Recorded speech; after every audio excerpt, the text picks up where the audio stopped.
ఇది బ్రహ్మజ్ఞానావళి మాల శ్లోక సంపుటి యొక్క చివరి భాగం. ఈ శ్లోక సంపుటి యొక్క లింకును ఈ వీడియో డిస్క్రిప్షన్లో ఉంచుతున్నాను, చూడండి. శ్లోకం 13లో నేను జ్ఞానిని మరియు విజ్ఞానిని అంటాడు. జ్ఞానం అంటే ఆత్మానుభవం పొందినప్పుడు కలిగే విశ్వశక్తి యొక్క స్పృహ. విజ్ఞానం అంటే ప్రపంచ స్పృహలో ఉన్న తాను అక్కడి నుండి విశ్వశక్తి యొక్క స్పృహ పొందే వరకు ఎలా వచ్చాడో తెలియచేసే ధ్యాన పద్ధతి. అవి రెండూ కూడా నాకు కలిగాయి అంటున్నాడు. నేను కర్తను కాదు మరియు భోక్తను కాదు అంటాడు.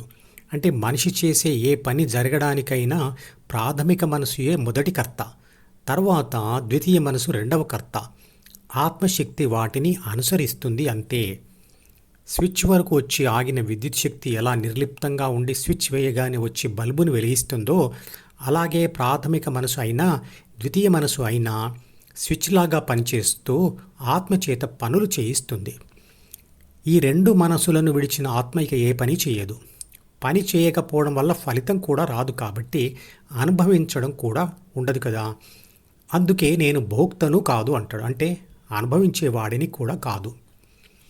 ఇక శ్లోకం 14లో నాకు కోరికలు లేవు అంటాడు. అవును, నిజమే. ద్వితీయ మనసులోని డీను విడిచిన ప్రాపంచిక ఆత్మకు కోరికలు ఉండవు కదా. నేను స్వతంత్రంగా ఉన్నాను మరియు అన్నిటికీ ఆధారంగా ఉన్నాను అంటున్నాడు. అవును, రెండు మనసులను వదిలినప్పుడే ఆత్మకు స్వాతంత్ర్యం వస్తుంది. అప్పుడు అది లక్షణాలతో విశ్వశక్తిగా తనను తాను గుర్తిస్తుంది. విశ్వశక్తియే విశ్వంలోని నక్షత్రాల, గ్రహాల, భూమి, జీవులతో సహా అన్నిటి యొక్క పుట్టుక, చావు మరియు చలనాలకు ఆధారం కదా. శ్లోకం 15లో అంటాడు, నేను 3 అవస్థలకు సాక్షిని అని. అంటే రెండు మనసులను విడిచి విశ్వశక్తి యొక్క స్పృహను పొందిన ఆత్మ తాను ఉన్న శరీరంలో వచ్చిపోయే మెలకువ, కళ, గాఢ నిద్ర అనబడే 3 శరీర అవస్థలకు సాక్షిగా ఉంటూ, అంటే కేవలం చూస్తూ హృదయంలో ఉంటుంది. అంటే గాఢ నిద్రను కూడా సాక్షిలాగా గమనిస్తూ ఉంటుంది, కానీ గాఢ నిద్రలో పడిపోదు. ఈ 3 స్థితుల గురించి ఇదివరకే చేసిన వీడియోలలో వివరించాను. అంటే అది హృదయంలో ఉంటూ ఉండగానే ఈ 3 స్థితులు వస్తూ పోతూ ఉంటాయి. ఆత్మ ఒక సాక్షిగా గమనిస్తూ ఉంటుంది. శ్లోకం 16లో అంటాడు, చూసేవాడు బ్రహ్మ, చూడబడేది మాయ లేదా పదార్థం అంటాడు.